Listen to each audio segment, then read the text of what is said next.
I'm Samantha Hayes, 32 years old, standing in the grand ballroom of the Ritz-Carlton where my father's hosting his $2 million anniversary celebration. 300 guests just heard him call me his useless daughter as champagne glasses froze mid-toast. The ballroom fell silent as his words hung in the air.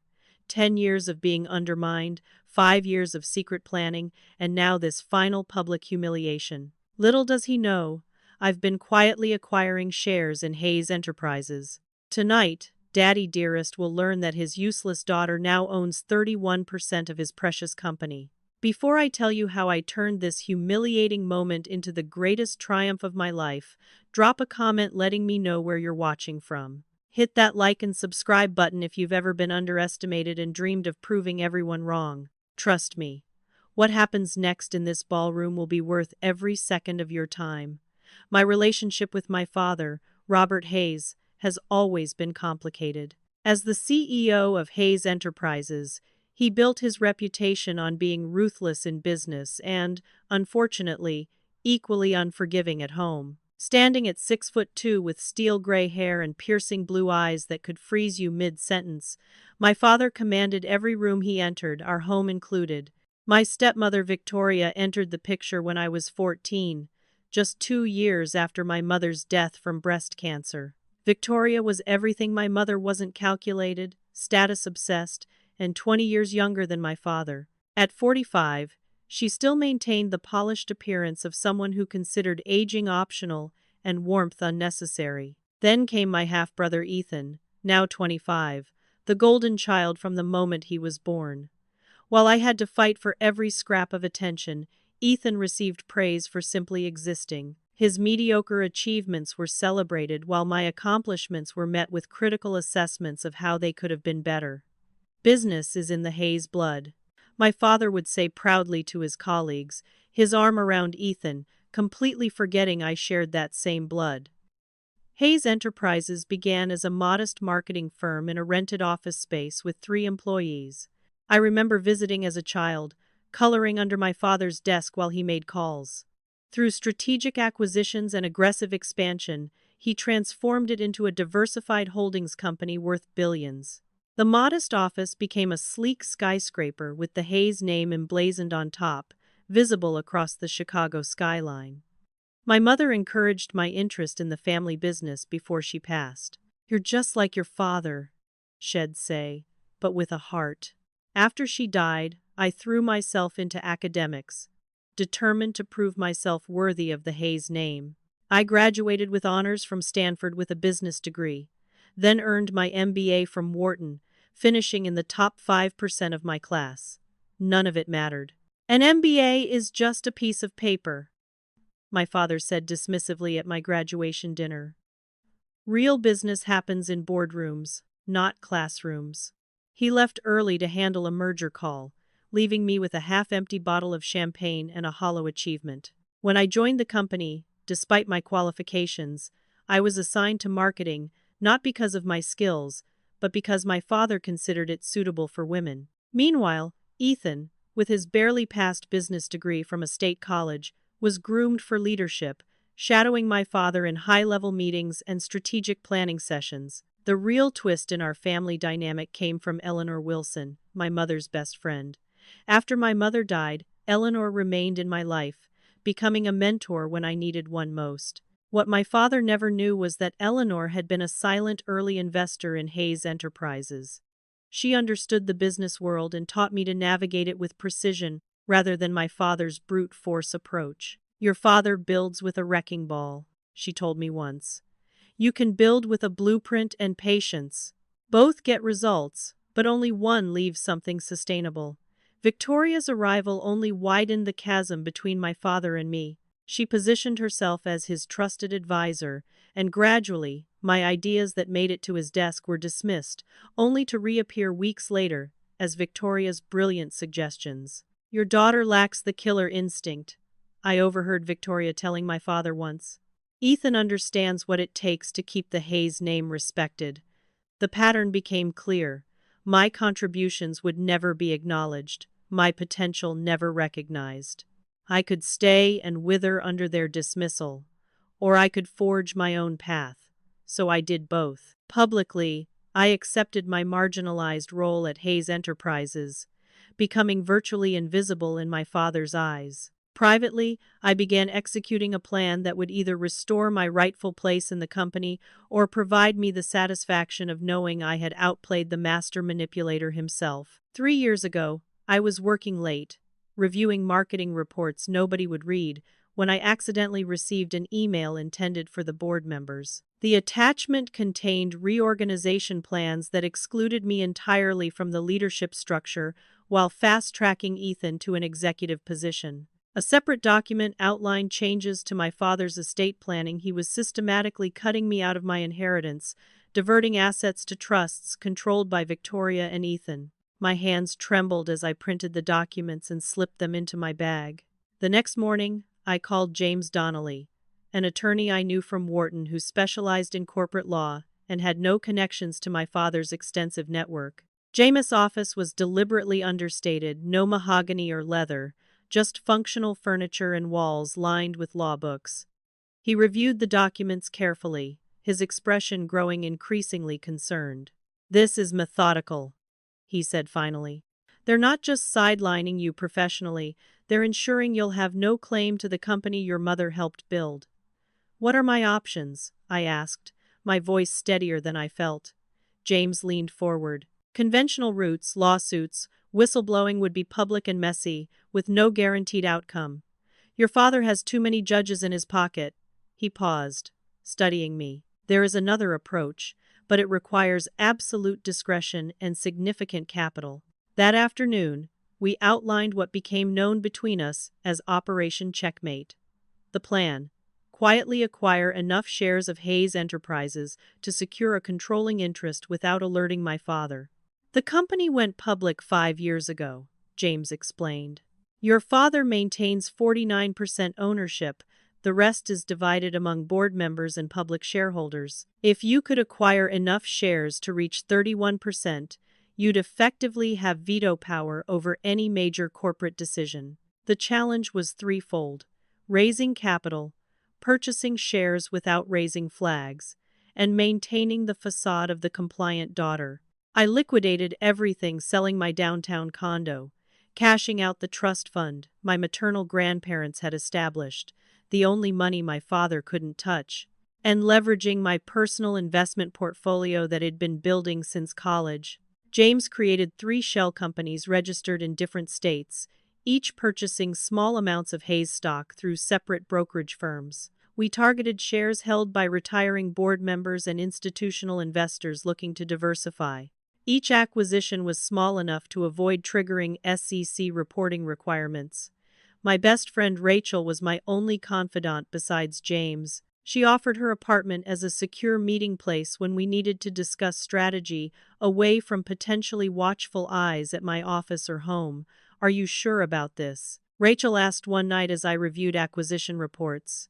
"You're risking everything you have." "I've already lost everything that matters," I replied.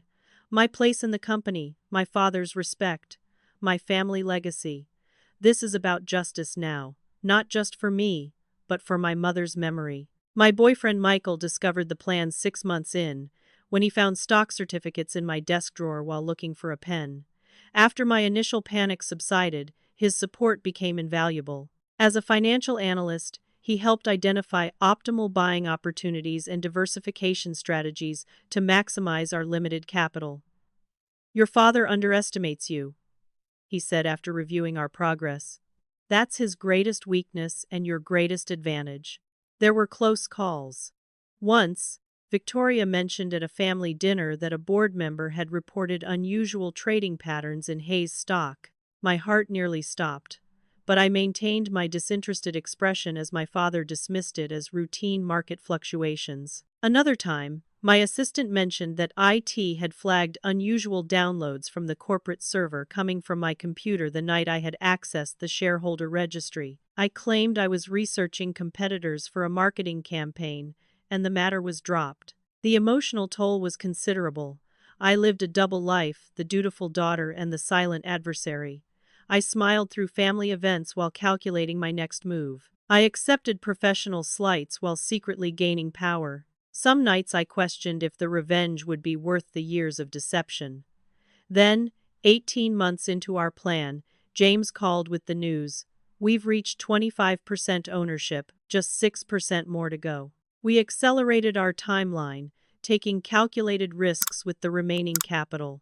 8 months later, as my father was planning his extravagant anniversary celebration, James confirmed we had crossed the threshold. I now owned 31.2% of Hayes Enterprises. I had achieved the first phase of Operation Checkmate. Now came the harder part, deciding when and how to use my newly acquired power. 8 months before my father's anniversary party, I decided to test the waters by presenting a legitimate business opportunity. Hayes Enterprises had been struggling to penetrate the Asian market, particularly in sustainable technology, a growing sector we were dangerously behind in. I spent weeks researching, contacting potential partners, and developing a comprehensive strategy for establishing Hayes as a leader in green energy investments across Southeast Asia. The presentation included projected revenue streams, partnership opportunities, and a 5-year implementation plan that addressed potential cultural and regulatory challenges. The quarterly board meeting seemed the perfect venue. I arrived early, placed my materials at each seat, and waited confidently as board members and executives filed in.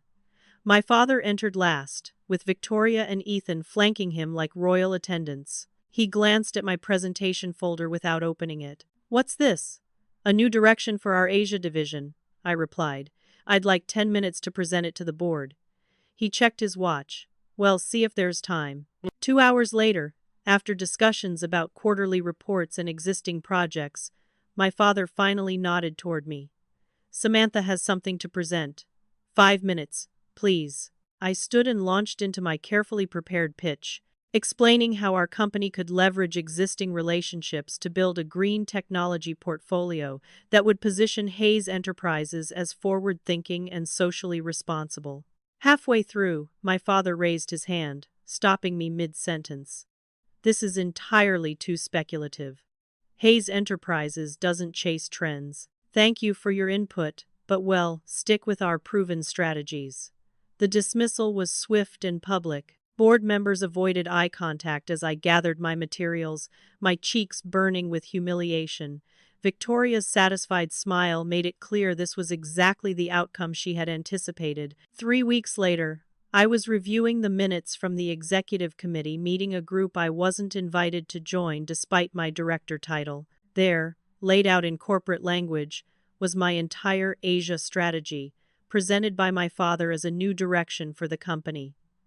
The board had unanimously approved it, praising its innovation and foresight. I printed the minutes and walked directly to my father's office, bypassing his assistant's protests.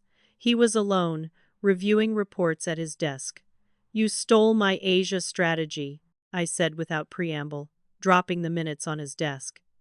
He didn't even look up. "I refined your concept into something workable. Ideas need execution, Samantha. That's business." That presentation was ready for execution.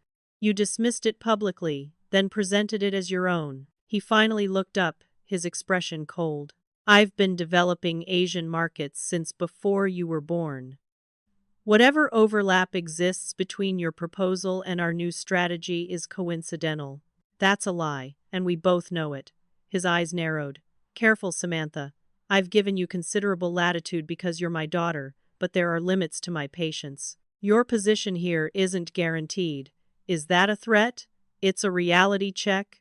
Hayes Enterprises needs people who understand their role in the organization. If you can't accept yours, perhaps it's time you explored opportunities elsewhere." As I turned to leave, Victoria appeared in the doorway, her timing too perfect to be coincidental. She had been listening. "Everything all right, Robert?" she asked, her concern performative. "Fine." Samantha was just leaving. Victoria followed me into the hallway. "You need to understand something, Samantha. This company is Robert's legacy, and Ethan is his future. The sooner you accept your peripheral role, the happier everyone will be." I maintained my composure until I reached my car, then allowed the tears of frustration to flow. That evening, as I relayed the incident to Michael, the full extent of Victoria's influence became clear. She's positioning Ethan to take over everything, I said. And my father is too blinded by her to see it. The next day, an administrative assistant accidentally copied me on an email chain between Victoria and the company's estate attorney. They were discussing contingency plans to ensure smooth transition of assets in the event of my father's retirement or death.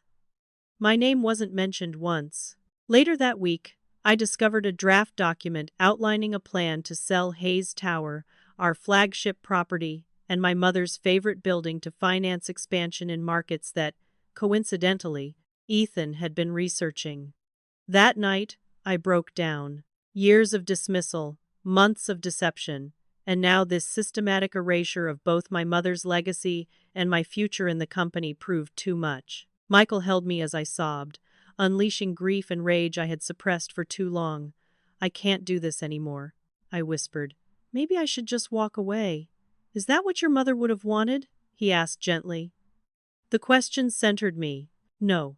She would have fought not with my father's cutthroat tactics, but with intelligence and principle. The next morning, I called James and updated him on the situation.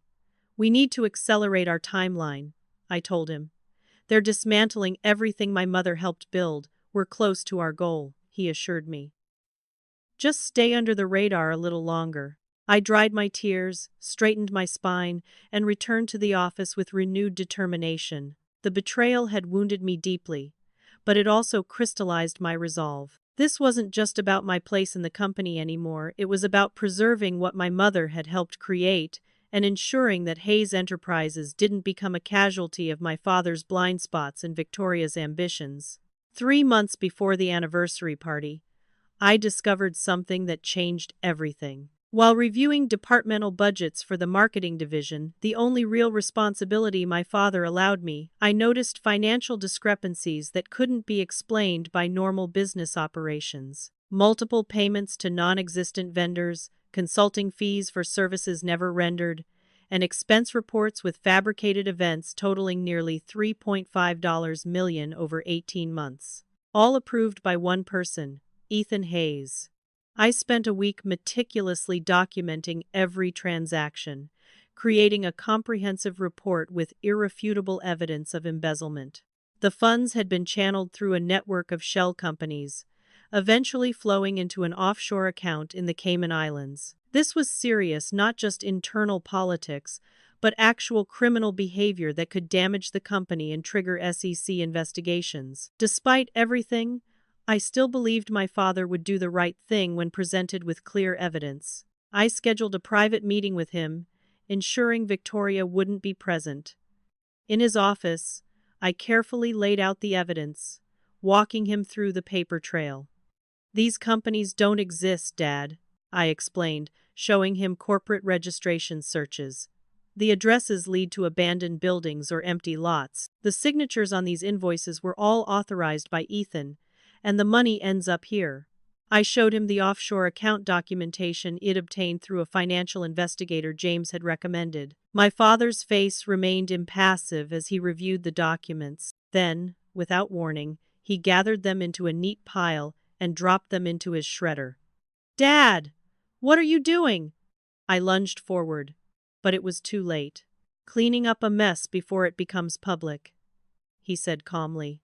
I'm aware of the situation. I stared at him, stunned. You knew? And you did nothing. Ethan made some ill-advised financial decisions trying to impress me. We've discussed it, and he understands the error. The money will be returned discreetly. Ill-advised financial decisions. I echoed in disbelief. This is systematic theft. He should be fired, possibly prosecuted. Hess, 25, Samantha. People make mistakes. When I was 25 and lost the Westridge account because their CEO changed direction, you didn't call it a mistake. You called it incompetence and questioned my future at the company. My father's expression hardened. That was different. How? Because I'm not your precious son? Because Victoria didn't rush to my defense? Because Ethan has potential I need to nurture? Hell, learn from this. I laughed bitterly. Nurture? When have you ever nurtured anyone? You demand perfection, then punish failure unless it's Ethan. That's enough. His voice took on the dangerous edge I recognized from childhood. This matter is closed. The funds will be returned through proper channels, and the accounting discrepancies will be attributed to software errors. And Ethan faces no consequences. On the contrary, managing this situation has shown me he's ready for more responsibility. I'm promoting him to Chief Financial Officer next quarter. The room seemed to tilt. CFO? After he stole millions from the company. I'm not discussing this further. You will not mention these allegations to anyone, especially the board. Consider this a direct order from your CEO. As if summoned by some silent alarm, Victoria appeared at the door. Robert, your 2 o'clock is waiting. Her eyes darted between us, reading the tension. Is everything all right? Fine. My father stood. Samantha was just leaving. Oh, and Samantha? Ethan's promotion announcement will be made at the anniversary party. I expect your full support. I walked out without another word, straight to the bathroom where I locked myself in a stall and pressed my forehead against the cool metal door, fighting waves of nausea and rage. That evening, Victoria called, her voice honey-sweet with insincerity. Samantha, darling, I heard you had a difficult meeting with your father today. Did you? My tone was flat. He mentioned you were upset about some company decisions. I want you to know that I understand how hard it can be to accept change. This isn't about change, Victoria. It's about right and wrong. She sighed theatrically. Family businesses are complicated. Your father has built something extraordinary, and he needs to know he can trust his leadership team completely. Ethan has earned that trust by stealing from the company. Her voice chilled instantly. Be very careful with unfounded accusations, Samantha. Your father has given you considerable latitude, but even his patience has limits. I'd hate to see you excluded from the company entirely. Is that a threat? A friendly warning. The anniversary party will announce several major transitions. Supporting these changes publicly would demonstrate your commitment to the family and the business. Fighting them will only isolate you further. After she hung up, I immediately called James to arrange an urgent meeting. At his office that night, I relayed the entire conversation. They've left us no choice, I concluded. They're not just sidelining me anymore, they're actively destroying the company while threatening to remove me completely if I object. James nodded gravely. The good news is we've reached our target. You now control enough shares to block any major corporate decision, including executive appointments and asset sales. Then it's time to prepare for the end game. Victoria mentioned major transitions at the anniversary party. Whatever they're planning, that's when we make our move. Are you sure? Once this becomes public, there's no going back. Your relationship with your father. What relationship? I interrupted bitterly. He chose Victoria and Ethan years ago. I'm just the inconvenient reminder of his first family. Later that week, I discovered why Victoria had been so concerned about my meeting with my father. Board documents revealed plans to sell the Asian division, the very one implementing my strategy, to a competitor, using the proceeds to fund a new venture capital firm that Ethan would lead independently. They weren't just stealing my ideas. They were carving up the company itself, distributing the valuable parts to Ethan while pushing me out completely. Even my father's closest allies on the board seemed unaware of these plans. During a review of my mother's old correspondence letters I kept for sentimental reasons, I found evidence that she had been instrumental in establishing the company's first international offices. Her vision had created the global foundation they were now dismantling. I made my decision. The anniversary party would indeed announce major transitions, just not the ones my father and Victoria were planning. The Hayes name demanded opulence, and Victoria ensured the anniversary celebration delivered. She commandeered the Ritz-Carlton's grand ballroom, transforming it with imported orchids, crystal chandeliers, and ice sculptures depicting their journey together. The $2 million budget covered everything from Michelin-starred chefs to a private performance by a Grammy-winning artist Victoria had befriended at charity events. While Victoria orchestrated the spectacle, I was tasked with creating commemorative videos and managing guest logistics, important enough to require my participation, but peripheral enough to keep me occupied away from strategic discussions. We need to highlight Robert and Victoria's partnership in building the Hayes empire, the event planner explained, clearly coached by Victoria. And of course, showcase Ethan as the future of the company.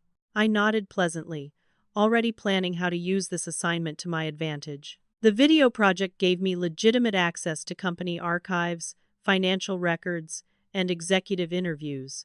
Perfect cover for finalizing my evidence compilation. 3 weeks before the party, business publications began running features on Hayes Enterprises, with Ethan prominently featured, Hayes heir apparent ready to take reins, declared the Wall Street Journal. The Chicago Tribune published a glossy spread titled, The Hayes Dynasty, Father and Son Define Chicago Business. None mentioned my existence.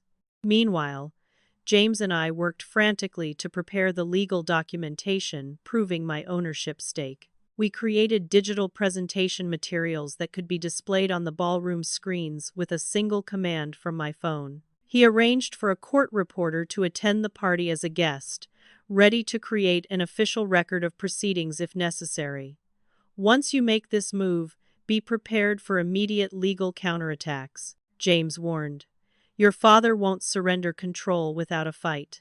I'm counting on it, I replied, but hell be fighting on my terms for once. 2 days before the party, I met with Michael in our favorite cafe, far from anyone connected to Hayes Enterprises. Despite my determination, doubt crept in. What if this destroys everything, not just my relationship with my father, but the company itself? Michael took my hands. The company is already being destroyed from within. You're not the one embezzling funds or selling off divisions for personal gain. But publicly confronting my father will be difficult, he acknowledged. But you've tried private conversations. You've tried working within the system. They've left you no choice.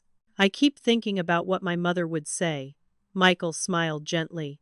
From everything you've told me about her, she'd be proud of you for standing up for what's right, even when it's hard. That evening, I rehearsed my speech in front of my bathroom mirror, timing it perfectly. I selected my outfit with strategic precision, a tailored black Armani suit that projected authority without ostentation, accented with my mother's pearl necklace for both sentiment and strength. The night before the party, Victoria hosted a small family dinner at their Lakeshore Drive penthouse.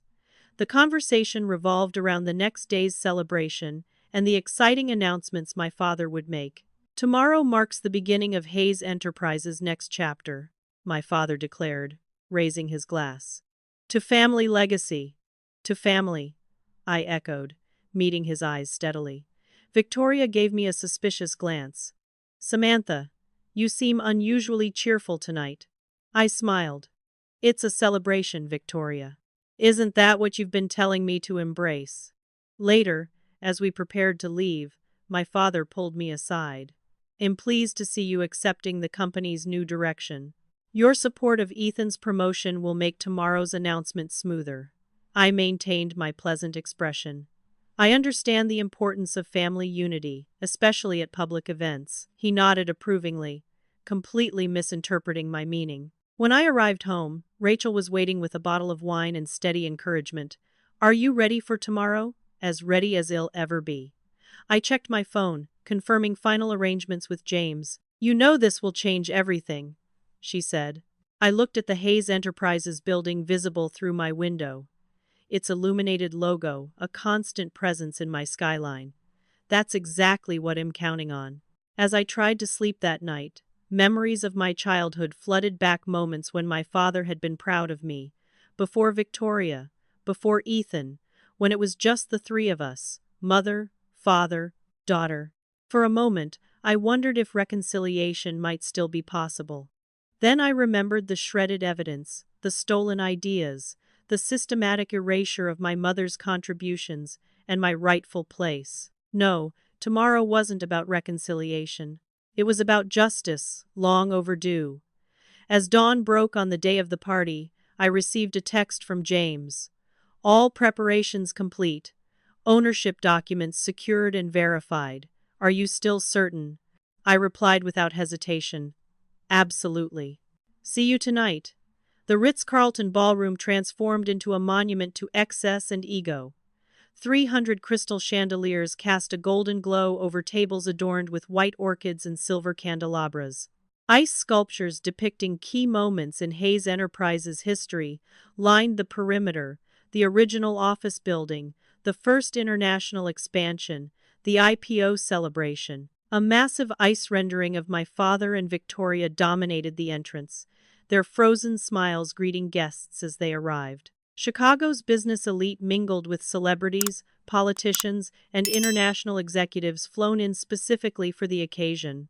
The governor made an appearance, as did 2 senators and several Fortune 500 CEOs.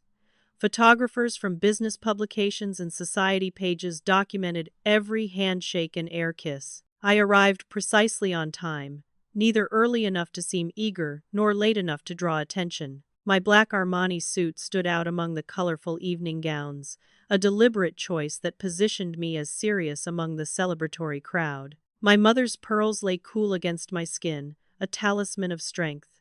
Victoria intercepted me at the entrance, resplendent in a couture gown that probably cost more than most people's cars. "Samantha, darling, don't you look professional?" Her eyes flicked dismissively over my suit. "We're at the head table, of course. Though perhaps you'd be more comfortable with some of the marketing team. They're seated near the back." "I'll join my family, Victoria." As expected, I matched her insincere smile with one of my own. She linked her arm through mine, her grip slightly too tight. "Just remember what we discussed. Tonight is about celebrating your father and supporting the company's future direction." "I understand perfectly what tonight is about," I assured her. My father was holding court near the bar, Ethan at his side, both in bespoke tuxedos. They were speaking with Charles Winthrop, our largest non-family investor, and Bernard Montgomery, chairman of our primary banking partner. "Ah, Samantha," my father acknowledged as I approached. "Gentlemen, you remember my daughter?" "Of course," Charles said warmly. "Your presentation on Asian markets was quite impressive. I understand that initiative is proceeding well." My father smoothly interjected before I could respond. "Yes, the groundwork Samantha's team laid has been instrumental. Ethan's leadership has taken it to the next level, though. Hess finalizing partnerships with 3 major technological innovators in Singapore next month." Ethan nodded with practiced humility. "Building on the foundation marketing established." The careful phrasing "marketing" rather than Samantha was deliberate, erasing my personal contribution. "Excuse me," I said pleasantly. "I see James Donnelly has arrived. I should greet him."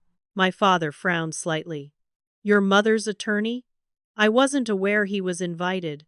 "I added him to the list," I replied. "Has been very helpful with some personal financial matters." I moved away before he could question me further, greeting James near the entrance. He was accompanied by Patricia Morris, the court reporter we had arranged to document the evening. "Everything is prepared," James confirmed quietly.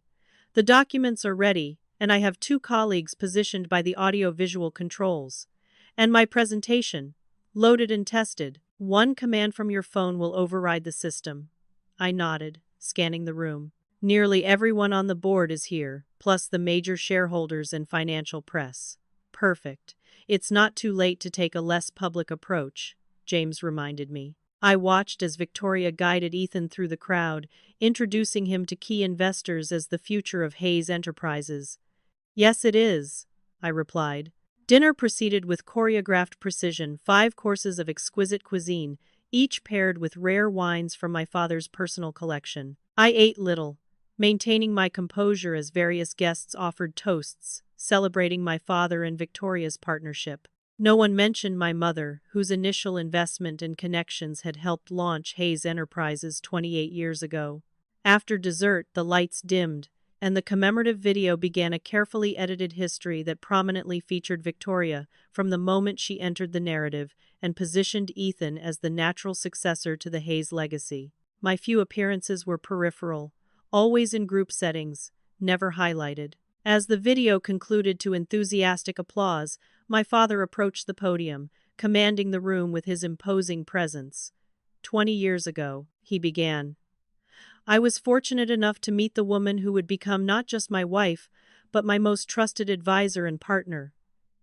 He extended his hand toward Victoria, who joined him on stage with practiced grace. Together, we have built Hayes Enterprises into what it is today, a global leader across multiple industries, a cornerstone of Chicago's business community, and a legacy that will endure for generations. The crowd applauded on cue. My father waited for silence before continuing. Speaking of legacy, I'm proud to announce several exciting developments tonight. He gestured toward Ethan, who rose and approached the stage with a confidence that belied his limited experience. Effective immediately, my son Ethan will assume the role of Chief Financial Officer and Executive Vice President, with a view toward eventual succession as CEO. More applause, more camera flashes. I remained perfectly still, my expression neutral. Additionally, my father continued, Hayes Enterprises will be launching a new venture capital division, Hayes Future Fund, with an initial capitalization of $500 million, focused on disruptive technologies and emerging markets. What he didn't mention was that the funding would come from selling off divisions my mother had helped build, divisions that were implementing my strategies. Family has always been the foundation of our success, my father continued, his gaze sweeping the room but conveniently skipping over me. Though some family members find their talents lie in more supportive roles, he paused, then looked directly at me for the first time. Like my daughter Samantha, who has found her place in our marketing department. Though she hasn't quite mastered the killer instinct essential to executive leadership, she has contributed in her own way. An uncomfortable murmur rippled through the crowd. Even by my father's standards, the dismissal was brutally public. In business, as in life, we must recognize where true talent lies, he continued. Some are born to lead. He clasped Ethan's shoulder proudly. Others are better suited to follow. My useless daughter has finally accepted her limitations, and I commend her for that wisdom. The ballroom fell silent. Victoria's smile froze, apparently realizing my father had gone too far, even for their purposes. Several guests glanced at me with pitying expressions or studied their plates in embarrassment. My father, oblivious to the discomfort had created, raised his glass. To the future of Hayes Enterprises, secure in capable hands for generations to come. A hesitant, awkward toast followed. As glasses lowered, I caught Rachel's eye across the room. She nodded almost imperceptibly. It was time. I rose from my seat, smoothed my jacket, and walked with measured steps toward the stage. My father's expression darkened as he noticed my approach. I believe we've finished the formal portion of the evening, Samantha, he said, his voice carrying through his still active microphone. Actually, I replied, my voice steady. There's one more announcement to make. I ascended the 3 steps to the stage with deliberate calm, each footfall echoing in the hushed ballroom. 300 pairs of eyes tracked my movement as I approached the podium. My father's expression morphed from annoyance to alarm as I reached for the microphone. Samantha, he said through a forced smile, this isn't the appropriate time for impromptu speeches. I met his gaze directly. On the contrary, Dad, this is exactly the right time. Before he could stop me, I turned to address the assembled guests. Chicago's business elite, financial press, board members, and major shareholders, all witnesses to what would happen next. Good evening, everyone. For those who don't know me, and based on tonight's video tribute, that might be most of you. I'm Samantha Hayes, daughter of Robert Hayes and Elizabeth Morgan Hayes, who co-founded Hayes Enterprises 28 years ago. The mention of my mother's name caused my father to stiffen visibly. First, I'd like to acknowledge my contributions to the company's recent successes. My voice remained professional, measured. The Asian Green Technology Initiative celebrated in tonight's presentation. That was my strategy, presented to the board 8 months ago, initially rejected, then mysteriously adopted as my father's brainchild weeks later. Murmurs spread through the crowd. I noticed Bernard Montgomery, chairman of our primary banking partner, leaning forward with interest. The South American market expansion? Also mine. The digital transformation initiative that increased efficiency by 28%? Developed by my team, though you wouldn't know it from the company newsletters. My father stepped toward me. Samantha, that's enough. Actually, it's not nearly enough, Dad. For years, I've watched my ideas dismissed, then implemented without credit. I've been systematically sidelined despite my qualifications and contributions. But tonight isn't about past injustices. I removed my phone from my jacket pocket and pressed a command. The ballroom screens, which had displayed loving tributes to my father and Victoria moments before, now showed a detailed corporate ownership chart. Tonight is about the future of Hayes Enterprises, a future that looks very different than the one just announced. The chart highlighted a significant block of shares, 31.2% under my control through various investment entities. 3 years ago, I began quietly acquiring shares in Hayes Enterprises through multiple channels. As of last month, I control 31.2% of the company, making me the second largest shareholder after my father. The ballroom erupted in surprised conversations. Financial reporters frantically typed on their phones. Board members exchanged alarmed glances. For those unfamiliar with corporate governance, I continued, my father maintains 49% ownership, with my 31.2%. No major corporate decision can proceed without my approval, including executive appointments and asset sales. Victoria's perfectly composed facade cracked as she realized the implications. Ethan's smug expression dissolved into confusion. I tapped my phone again. The screens displayed a new document, irrefutable evidence of Ethan's embezzlement scheme, complete with transaction records, bank transfers, and incorporation documents for his shell companies. Additionally, I've uncovered systematic financial misconduct within the company. I gestured toward the screens. Over the past 18 months, approximately $3.5 million has been embezzled through fraudulent vendors and fabricated expenses, all authorized by Ethan Hayes and subsequently covered up when discovered. Gasps rippled through the audience. Ethan's face drained of color. I brought this evidence to my father's attention 3 months ago. I turned to face him directly. Rather than addressing it appropriately, he shredded the documents and planned to promote the person responsible to chief financial officer. My father lurched toward the podium. These are baseless accusations. Actually, they're extensively documented. I interrupted, tapping my phone again to display bank records. The offshore account in the Cayman Islands, where the funds were transferred, is quite real. I've provided this information to the SEC with a formal investigation request. Charles Winthrop, our largest non-family investor, stood abruptly. Robert, is this true? My father's expression hardened. This is a family matter that's being blown out of proportion. Embezzlement and fraud are not family matters, I interjected. They're criminal and fiduciary concerns that affect every shareholder in this room. I tapped my phone once more. The screens displayed my mother's original business plan for Hayes Enterprises, alongside her early investment records. Hayes Enterprises was built on my mother's initial vision and investment. Her family connections secured our first 3 major clients. Yet her contributions have been systematically erased from the company narrative, just as mine have been minimized despite my Stanford business degree and Wharton MBA.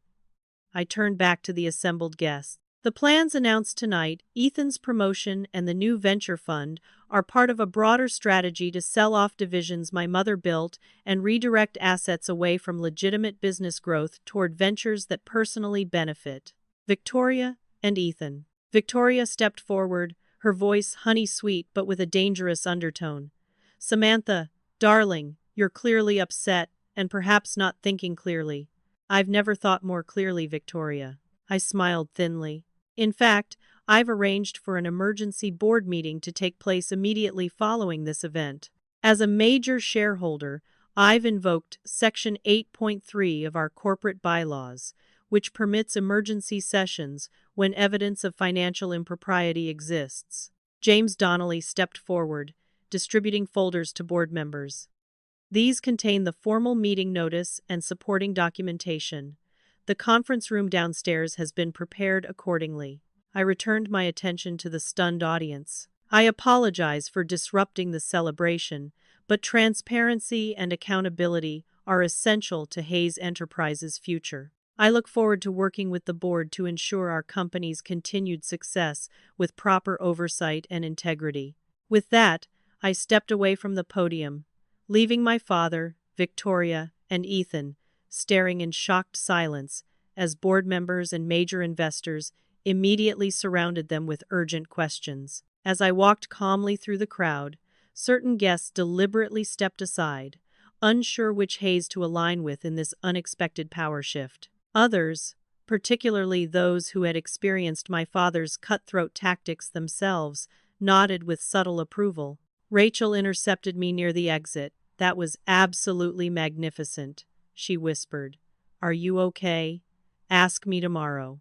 I replied, maintaining my composed expression for the financial press, still snapping photos. "Right now, I have a board meeting to attend." As I left the ballroom, I heard my father's voice rising above the commotion. "This is ridiculous. She can't just." But the truth was, I could, and I had. 3 years of careful planning, months of evidence gathering, and a lifetime of being underestimated had culminated in this moment.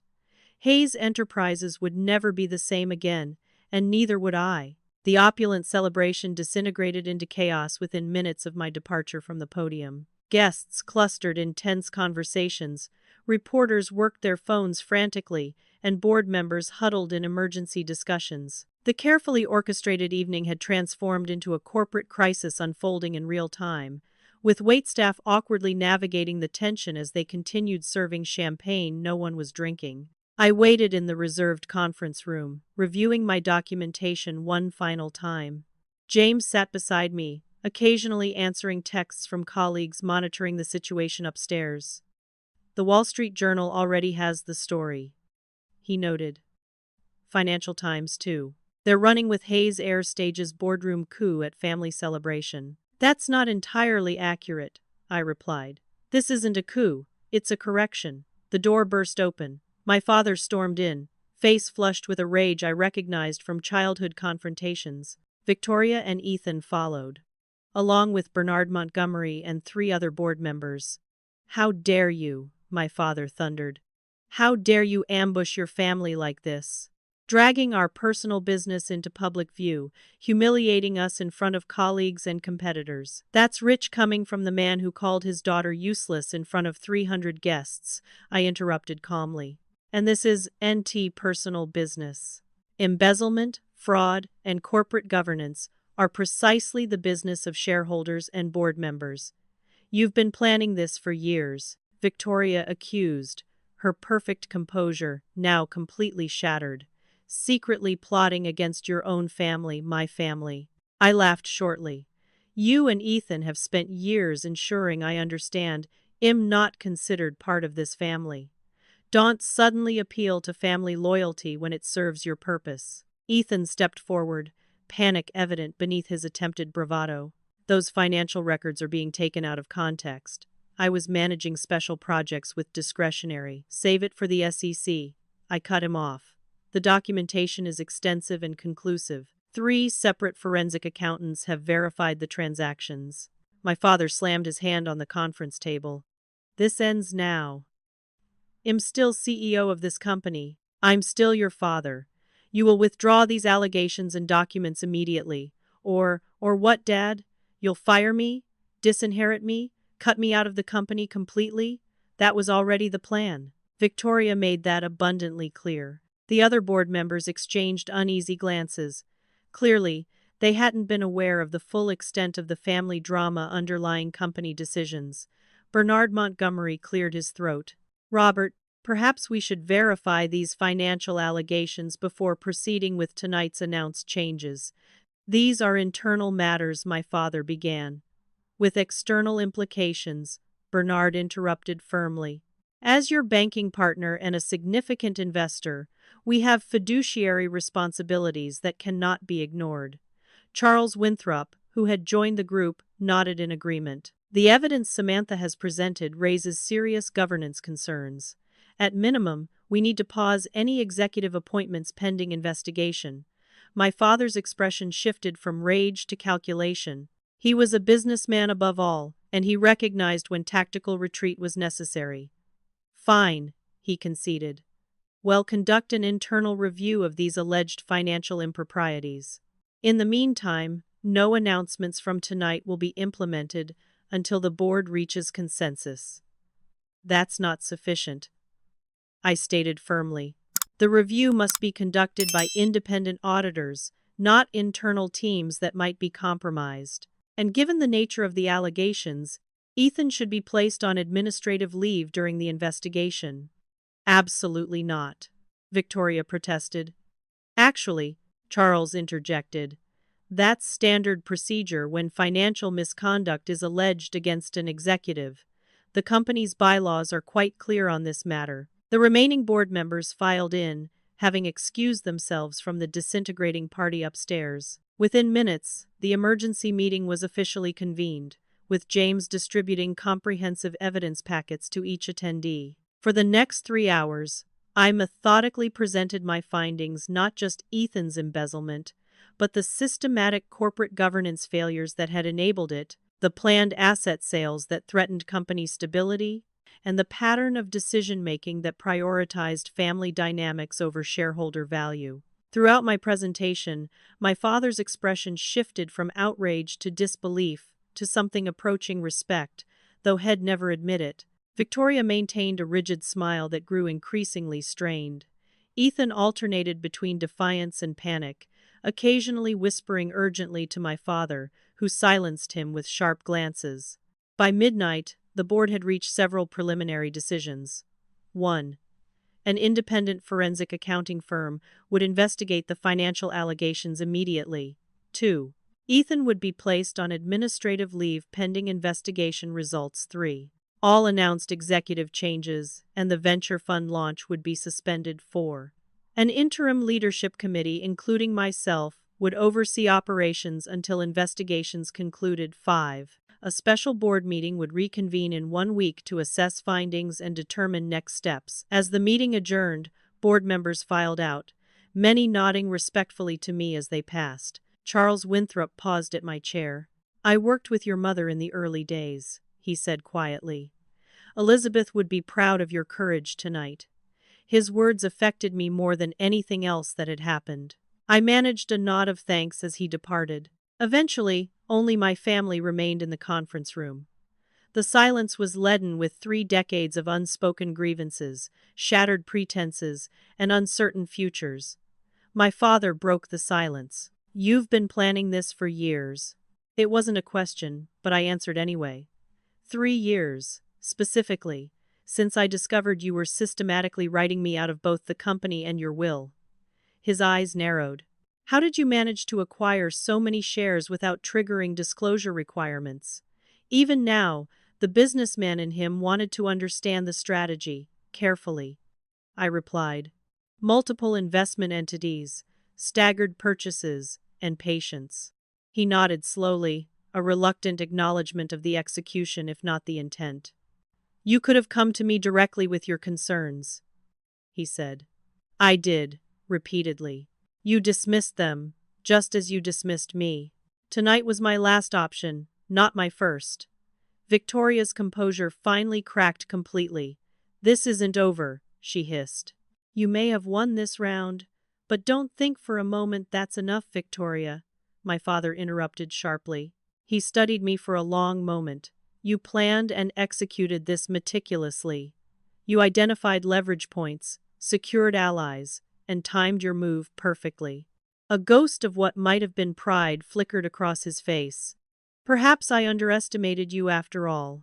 That's been your mistake from the beginning, I replied simply. We parted without further words. The chasm between us simultaneously widened by the night's events and bridged by a new, begrudging understanding. The following morning brought a tsunami of media coverage. CNBC opened with family drama erupts at Hayes Enterprises. The Wall Street Journal ran Daughter's Revenge, Power Shift Rocks, Chicago Business Dynasty. Financial markets responded immediately, with Hayes stock dropping 7% in early trading before stabilizing, as analysts digested the governance improvements that might result from increased accountability. Over the next week, preliminary findings from the independent auditors confirmed Ethan's embezzlement. The full extent proved even greater than I had documented. Nearly $5 million had been misappropriated. Criminal charges became a distinct possibility, though my father worked tirelessly to negotiate alternatives. Internal investigations uncovered Victoria's systematic campaign to isolate me professionally, including intercepted memos, buried reports, and deliberate misinformation provided to my father about my work performance. The board reconvened as scheduled, with a dramatically different power dynamic. By unanimous vote, they appointed me interim chief operating officer, while my father remained CEO, a compromise that acknowledged both my rightful place in leadership and the need for experienced continuity during the transition. My father accepted the arrangement with surprising grace. Perhaps he recognized that fighting would only damage the company further, or perhaps, in some small way, he respected what I had accomplished. After all, I had outmaneuvered him using the very skills he had taught me, just not in the way he expected. As for Ethan, he accepted a plea arrangement that required full restitution, community service, and his resignation from Hayes Enterprises. Victoria maintained her position as my father's wife, but found herself increasingly marginalized in business discussions as her influence over company matters appropriately diminished. 3 months after the anniversary party, Hayes Enterprises had stabilized under new governance protocols that emphasized transparency and accountability. My Asian Green Technology Initiative proceeded as planned under my direct leadership and began delivering promising early results. The media narrative gradually shifted from family drama to corporate turnaround, with several business publications highlighting the improved governance structure as a model for family-owned enterprises. Through it all, I maintained professional relationships with my father, Victoria, and even Ethan, though the personal wounds would take much longer to heal, if they ever did. 6 months after that fateful night, my father called me into his office. For the first time in years, Victoria wasn't hovering nearby. "The board is impressed with your leadership," he said without preamble. "As am I." Coming from him, this constituted effusive praise. "Thank you," I replied simply. He gestured to the chair across from his desk. "I've been reflecting on how we reached this point." He paused, seeming to struggle with his next words. "I made mistakes. Significant ones." I waited, allowing him the space to continue. "You remind me of your mother," he said finally. "Not just your appearance, but your approach. Elizabeth always emphasized building rather than conquering." I dismissed that as softness. Perhaps I was wrong. It was the closest thing to an apology I was likely to get, and more acknowledgement than had offered in decades. "She would have been proud of what you built," I said, "and disappointed by how hard you made it for me to contribute to it." He nodded slowly. "There's room for both our approaches at Hayes Enterprises. The company needs both." It wasn't reconciliation, not yet, but it was a beginning. A recognition of worth that I had fought for and earned, not through his approval but through my own determination and ability. As I left his office, I passed the wall of company photos that lined the executive corridor. A new addition had appeared: my mother's original business plan, framed alongside her photograph, with a simple caption, "Co-founder, Hayes Enterprises." Small steps, but meaningful ones, on the long road toward healing what had been broken for so long. 6 months turned into a year, and the transformation of Hayes Enterprises continued under our shared leadership. The company that had once been a battlefield for family conflicts now stood as a model of corporate governance and ethical business practices. The journey wasn't without challenges, but each obstacle strengthened our resolve to rebuild not just the company, but the broken relationships within our family. As interim COO, I implemented a comprehensive restructuring plan that eliminated redundancies, streamlined decision-making processes, and established clear accountability measures throughout the organization. The changes weren't always popular, particularly among executives who had benefited from the previous system's lack of oversight, but they were necessary and effective. Hayes Tower, once slated for sale under Victoria and Ethan's scheme, became the centerpiece of our corporate renaissance. We renovated the building with cutting-edge sustainable technologies, transforming it into one of Chicago's first carbon-neutral skyscrapers. The project garnered significant positive press and positioned Hayes Enterprises as a leader in corporate environmental responsibility. My father, still serving as CEO, gradually adapted to our new power-sharing arrangement. Initially, he scrutinized my every decision, questioning strategies and challenging projections. Over time, as quarterly results consistently exceeded expectations, his micromanagement gave way to grudging respect and eventually to collaborative planning. The Asian expansion is outperforming projections by 17%, he noted during one executive committee meeting, reviewing the initiative that had once been dismissed, stolen, and nearly dismantled. Samantha's approach to partnership development has proven more effective than our traditional acquisition model. Coming from my father, this constituted high praise indeed. Ethan's journey proved more complicated. After completing his community service requirement and making full restitution for the embezzled funds, he entered an intensive therapy program addressing the underlying issues that had driven his behavior, particularly his desperate need for our father's approval and the pressure of being positioned as the chosen heir. 6 months into his recovery, he requested a meeting with me at a neutral location, a lakefront cafe far from corporate headquarters. I arrived to find him already seated, noticeably thinner, and without the artificial confidence that had once characterized his demeanor. "Thank you for coming," he began awkwardly. "I wasn't sure you would." "I almost didn't," I admitted. He nodded, accepting this. "I've been working through a lot in therapy. Understanding why I did what I did doesn't excuse it, but—" He paused, collecting himself. "I was so desperate to be what Dad wanted that I became someone I didn't recognize or like. I'm familiar with that pressure," I replied. The difference was I had resisted it while he had surrendered to it entirely. "The thing is," he continued, "I never wanted to be CEO. I just wanted his approval, and that seemed like the only way to get it." He met my eyes directly. "I'm sorry, Samantha. For everything, the embezzlement, the way I treated you, allowing Victoria to pit us against each other. I should have been your ally, not your adversary." The apology was unexpected but seemed genuine. "What will you do now?" I asked. "I'm considering options. Nonprofit work maybe. Something completely separate from Hayes Enterprises and the family name.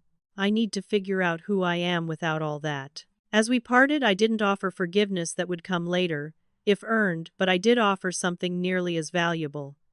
"If you need a reference for legitimate work, call me. We all deserve the chance to rebuild." Victoria proved less amenable to reconciliation.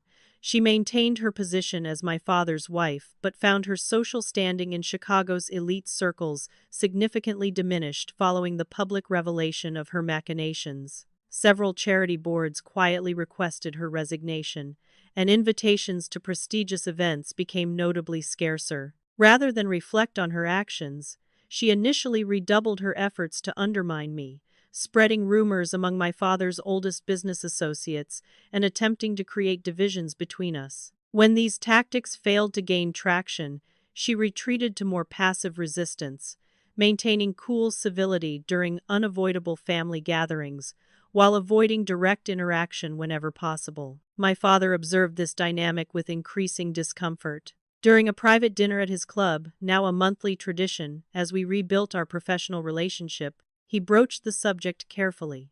"Victoria is struggling to adjust to the new reality," he said, selecting his words with uncharacteristic caution.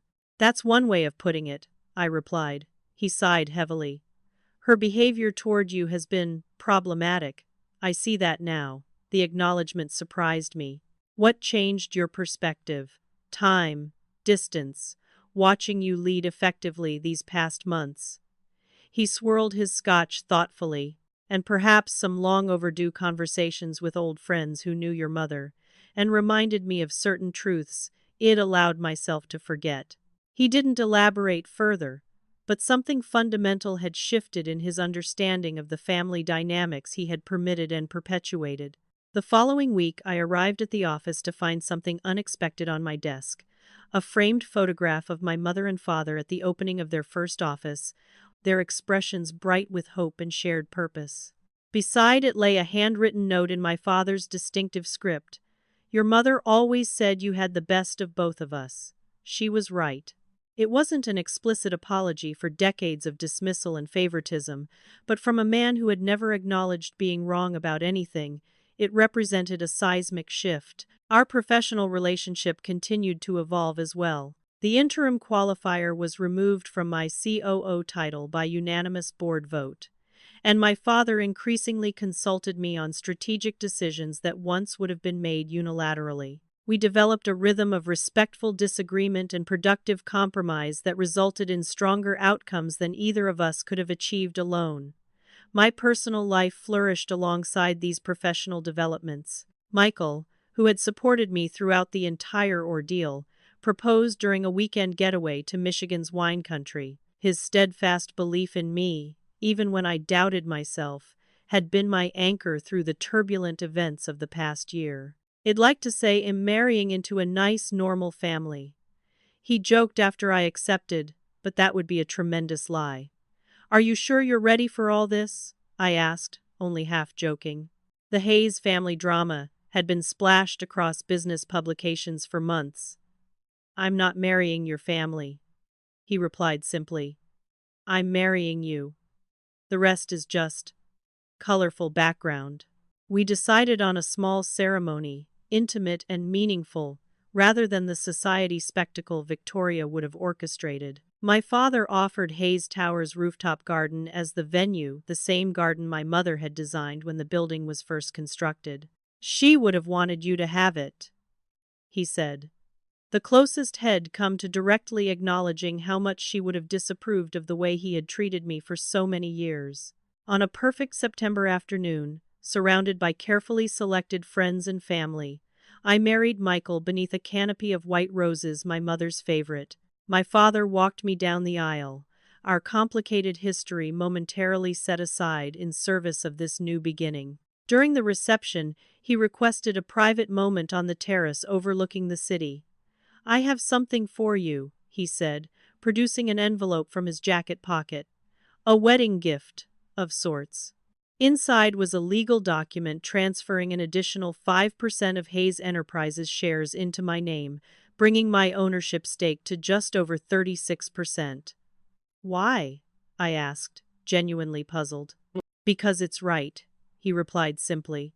Your mother intended for you to have a controlling interest eventually. I lost sight of that after she died, allowed other influences to cloud my judgment. He didn't mention Victoria by name, but the implication was clear.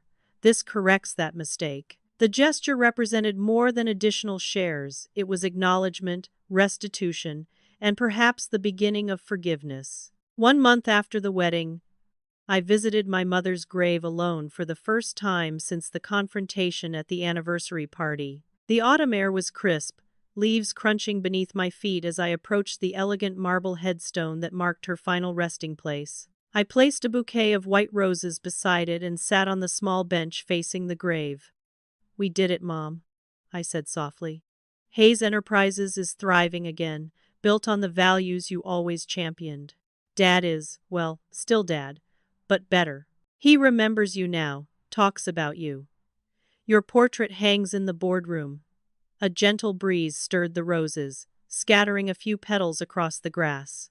I'm not doing this for revenge anymore, I continued. I'm doing it because it's right for the company, for our employees, for our clients. I've learned that true leadership isn't about power or control. It's about building something meaningful that outlasts us. As I sat in quiet reflection, I realized how profoundly the journey had transformed me. The wounded daughter seeking validation had become a confident leader secure in her own abilities. The pain of betrayal had evolved into wisdom about human nature and forgiveness. The desire for revenge had matured into a commitment to create something worthy of my mother's legacy. Hayes Enterprises would continue to evolve, as would my relationships with my father, with Ethan, even potentially with Victoria. Some wounds might never fully heal, but they had strengthened me in ways I never expected. As I left the cemetery, a sense of peace settled over me, not because everything was perfect, but because I had finally found the balance between honoring my past and creating my future. My mother had given me life. My father had given me determination. But I had given myself something even more valuable: the courage to stand firmly in my truth, regardless of who tried to diminish it. In the end, being underestimated had been my greatest advantage. It had taught me patience, strategy, and resilience. It had forced me to become stronger than anyone, including myself, believed possible. And it had led me to this moment of hard-won wisdom. True power comes not from controlling others, but from being the author of your own story. Did you ever have to stand up for yourself against family members who underestimated you? I'd love to hear your stories in the comments below. If this story resonated with you, please hit the like button and subscribe for more content about overcoming challenges and finding your voice. Share this with someone who might need encouragement to stand up for themselves. Sometimes knowing we're not alone in our struggles makes all the difference. Thank you for watching, and remember, your worth isn't determined by others' perception of you, but by your courage to remain true to yourself, no matter what.